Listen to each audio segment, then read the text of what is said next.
So I have a kind of a tongue-in-cheek saying that I say that I made up, but I'm not certain if I made it up, but I'm pretty certain I made it up.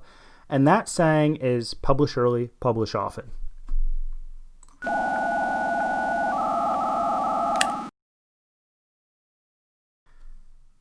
Welcome to How to Write Good. I am your host, Daniel Poppie. You can find out more about me at danielpoppie.com. If it is your first time here, How to Write Good is a writing podcast that seeks to find principles and advice that can be applied across a broad range of writing situations. If you've been here before, don't forget to subscribe, hit that like button below, and share. So in the past month, I've heard this idea echo that getting started is extremely important. In whatever area of life you're in, it's not that you can do something well, it's just that you're starting to do something.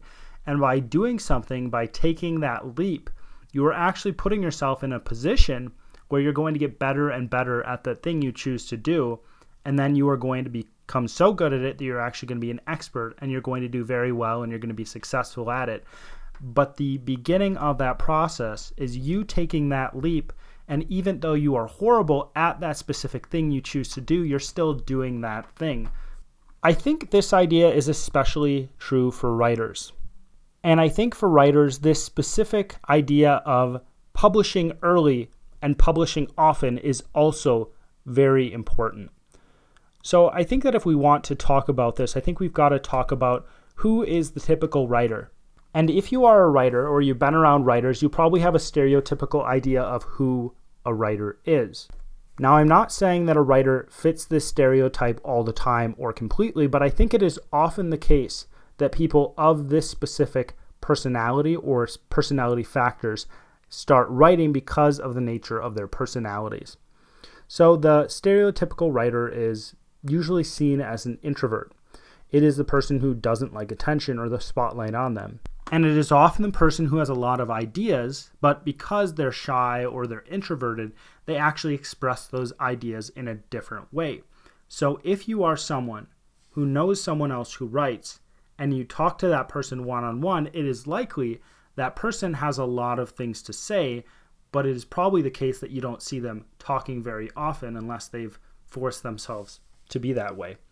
Now, if you're an extrovert and you write, good for you. But if you're a stereotypical writer who doesn't want to deal with people, I'm sorry to tell you this, but if you want to write, you're going to have to put yourself out there. You're going to have to stand in front of that crowd and you're going to have to put yourself out there. You're going to have to put yourself on that stage because that's exactly what writing is. Writing is actually taking thoughts that are quite often personal in nature and putting them out for the whole entire world to read.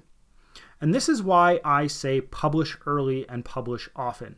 Because if you want to be a writer, people will have to read what you write. And for a lot of people I've run into who are writers, they are often very self-critical and they want to put out the perfect book.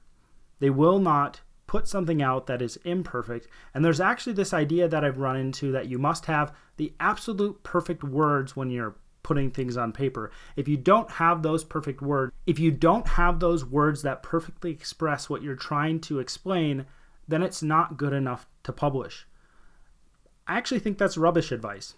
I think that you should publish early and publish often, not because you're necessarily going to put out the best things, but because it gets you feedback sooner in your career.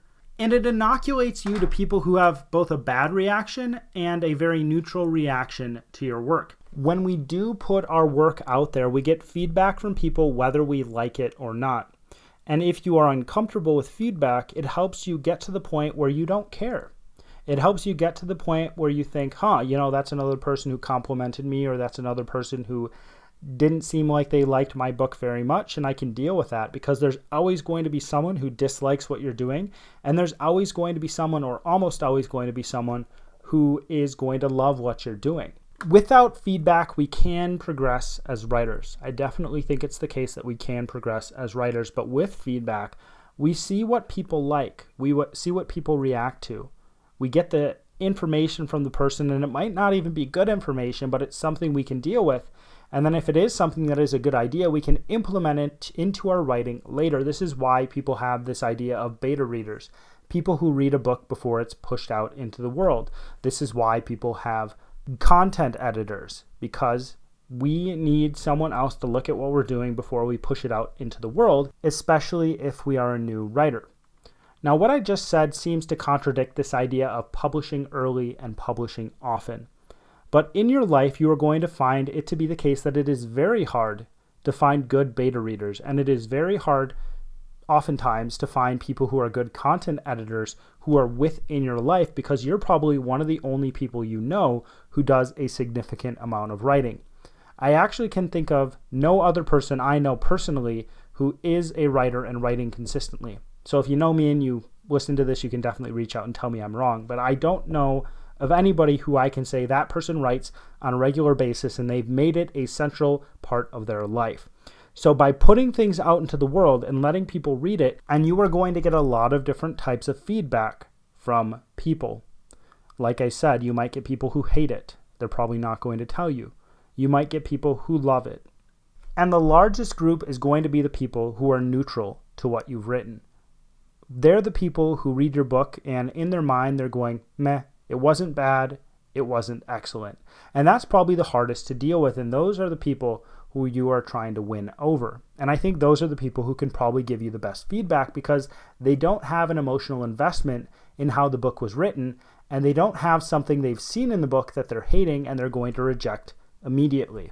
So what do you think? Is my idea of publishing early and publishing often bogus? Or is it something that you think would actually be good for a new writer, because then they do learn, and they learn how to be tough as they navigate their way through the writing world?